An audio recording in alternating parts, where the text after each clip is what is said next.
নমস্কার বন্ধুরা, আপনারা দেখছেন টলি বাংলা। শুরু করছি খবর কলকাতা। সাম্প্রতিককালে বাংলার নির্বাচনকে কেন্দ্র করে একের পর এক অশান্তি, সংঘর্ষ ইত্যাদি নিয়ে বারবার অভিযোগ করে বিরোধীরা। ইতিমধ্যে রাজ্যের বিভিন্ন বিরোধী দলগুলি বিভিন্ন জায়গায় গণতন্ত্র বাঁচাও কর্মসূচি পালন করছে। বিরোধীদের বরাবরের দাবি, রাজ্যের নির্বাচন কার্যত প্রহসনে পরিণত হয়েছে, এখানে ভোট হয় না। সামনেই 2019 লোকসভা নির্বাচন। এই লোকসভা নির্বাচনে যাতে পঞ্চায়েত নির্বাচনের পুনরাবৃত্তি না ঘটে, তার জন্য রাজ্যের রাজনৈতিক দলগুলি নির্বাচন কমিশনের সঙ্গে একটি বৈঠক করে। এই বৈঠক থেকে তারা কি দাবি জানিয়েছেন নির্বাচন কমিশনের কাছে, দেখে নিন।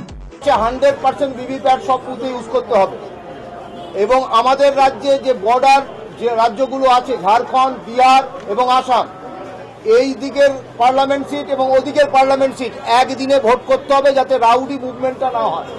অন্য রাজ্যের রাউডিরা এই রাজ্যে না আসে, এই রাজ্যের রাউডিরা অন্য রাজ্যে গিয়ে ভোট করতে না পারে। সেম ডেটে ঝাড়খণ্ড এবং পশ্চিমবঙ্গ বর্ডারের পার্লামেন্ট সিট, সেম ডেটে বিহার, পশ্চিমবঙ্গ বর্ডারের পার্লামেন্ট সিট, সেম ডেটে ভোট করতে হবে। এবং বাংলাদেশ বর্ডার 15 দিন আগে সিল করে দিতে হবে। কমপ্লিট সিল বলতে যা বোঝায়, পশ্চিমবঙ্গ সরকারের অফিসার, কর্মচারী, পুলিশ দিয়ে ভোট করলে সে ভোট সুষ্ঠু ভোট, গণতন্ত্র প্রয়োগ করতে মানুষ পারবে না। এটা বারে বারে 11 সালের পর প্রমাণিত হয়েছে। অন্তত পক্ষে কেন্দ্রীয় বাহিনী 1 মাস আগে গ্রামে এবং শহরে পাঠিয়ে তার নিয়ন্ত্রণ নিন।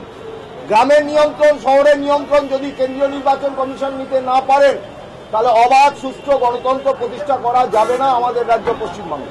সেই পঞ্চায়েত ইলেকশন, তার আগের ইলেকশনে কিভাবে জোর করে ভোট দখল হয়েছে, বুথ দখল হয়েছে, তার অনেকগুলো বই আকারে এবং সিডি আকারে আমরা ইলেকশন কমিশনকে জমা দিয়েছি। আমরা এবার বলেছি, আপনারা এখনকার প্রযুক্তিতে পশ্চিমবঙ্গের 100% বুথ সেন্সিটিভ, সুতরাং এবার আমরা সেন্সিটিভ বুথের আলাদা লিস্ট দেব না।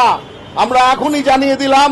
এবং প্রত্যেক বুথে সিসিটিভি লাগাতে হবে, বুথের ভেতর এবং বুথের বাইরে, এবং তার লাইভ ফিড, প্রত্যেকটা লাইভ ফিড পলিটিক্যাল পার্টিকে দিতে হবে, মিডিয়াকে দিতে হবে এবং পাবলিক ডোমেনে দিতে হবে। এটা কোনো গোপনীয় ব্যাপার নয়।